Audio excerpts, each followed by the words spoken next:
impyerno ba kita nakita? Bakit? Sa impyerno ka ba nanggaling? Ayusin mo pagsuot mo, bata. Nakita mong buhok ko, kulot. Ugali ko, kulot din. Ang buhok, una. Pero ang utak kong kulot. Kaya yung buhok mong kulot, sumuunatin ko. Tikas ka.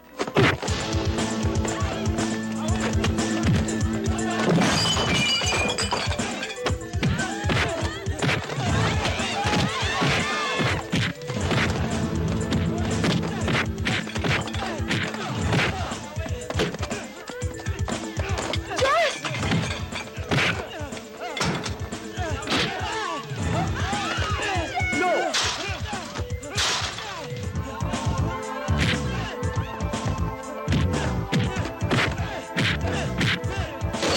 Anak!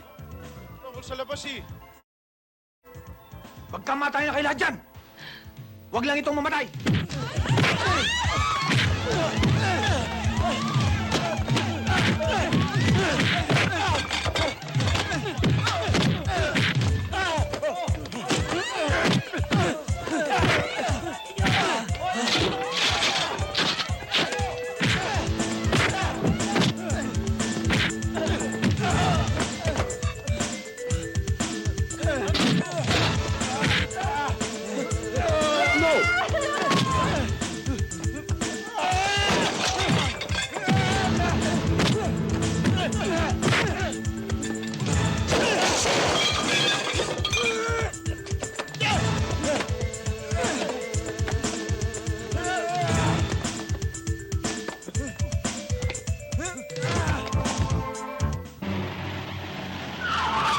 Bisit na tumapatayin ba ako ah?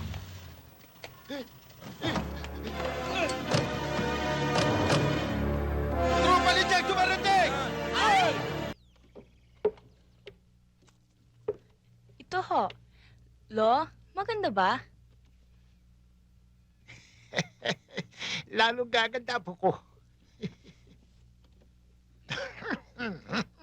Magandang lalaki na si Rafael, mabait pa. Akala niyo, Lo, magpapapista. May mga palaruro at paligsahan. Panahon na sigurong isang delara magbigay ng kasiyahan sa mga manggagawa sa asyendang to. Puro kalupitan mga tao. Ayoko na magkwento. Sana bawalan din niya si Lakas. Sobra magparusang tao niya sa mga trabahador. Kahapon lamang may kinulpi siya. Baldado yata. Lola, sino yun?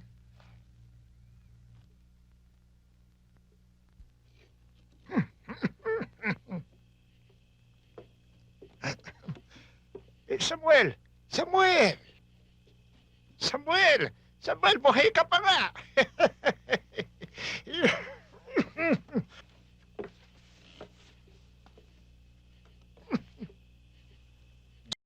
Pero, sinabi ko na sa iyo na kahit 10 kayong paglibingan ko, babangon ako at muling lalaban sa mga delara. Sinabi sa akin ano ka nakaligtas, Samuel? Si Delia, sinagip niya ako. Hindi na sayang ang pagtingin ko sa kanya. Kahit siya alila lang ng mga delara. Ang sanggol. Ano na nangyari sa kanya? Narito ang sanggol na hinahanap mo. Ang aking anak, si Alvaro Vergara. Ibig kitang bating kaibigan ng Tero. Nakiisa ka sa akin kung kaya ka pinalaya sa bakura na Hacienda de Lara. Pero itinayo mo ang sarili mo. Hindi ka sumuko. At hindi ka naman naging pulubi. Kubo man ito, ay matatawag mong sarili mo. At hindi ka na tuta ng mga Delara. Alam mo naman, Samuel, pareho tayo. Nabubuhay sa isang simulahin. Sa isang prinsipyong makatao.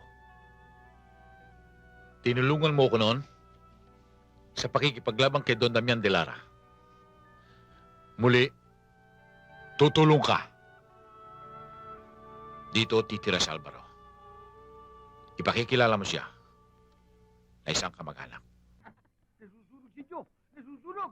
Mga kapitbahay, nasusunog si Joe! Si Joe, nasusunog! Nasusunog! Paano ba to? Paano ba to? Paano ba to?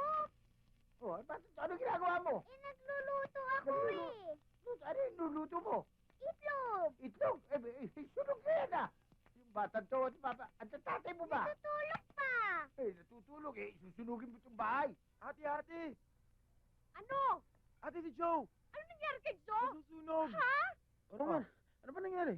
Aba, itong anak mo, nagprito sa itlog. Ayun, kamuntik na masunog yung bahay nyo. Ay, siya nga pala, yung motor ko, naiwan ko bukas. Anak, bakit di mo ako ginising? Naawa po kasi ako sa inyo eh. Bakit? Napafight kayo kagabi. Ako na nagluto. Ba't ako binusan? Kala ko kasi nasusunog eh. Kala ko din eh. Bakit? Ano nangyari? Binusan ako, akala raw may sunog. Ito bang mukha ko sunog? Daddy, ano ba? Tanghali na. Late na ako. By the way, ma'am, you better speak in Tagalog na. Mukhang nahihirapan na kayo eh. O sige. Totoo ba yung nakalagay doon sa sulat mo? Depende kung ano tuting sa inyo. Seryoso kayo doon? Ano sa palagay niyo? Hay nako. Believe na talaga ako sa inyong mag-ama. Mahusay ang teamwork ninyo. Anyway, Mr. Cortero, I have to go kasi naghihintay na yung mga estudyante ko eh. Bye. Ingat ka.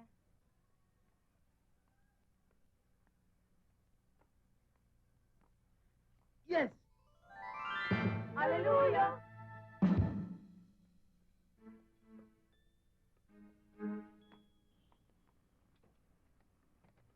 Oh, Roman. Oo. Sige na, tanghali na ako eh. Teka, Joe. Pwede ba ako na magmamaneho? Hinuhulugan ko itong shotcar na ito eh. Baka madisgrasya. Kaskasero ka masyado eh. Sidecar. Oo. Walang problema yon. Halika na. Sidecar lang pala eh.